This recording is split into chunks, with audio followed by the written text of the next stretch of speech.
పూలతో విసిరి నీకు పూజలు చేసే వేళ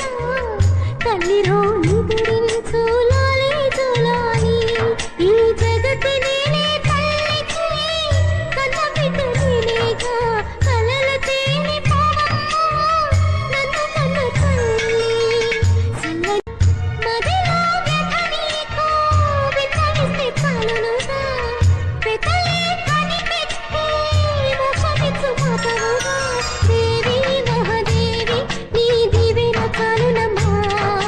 నీవే మా సర్వం అని నమ్మిన వారమమ్మా చల్లని మల్లెలతో ఊయల కట్ట మాత చల్లగా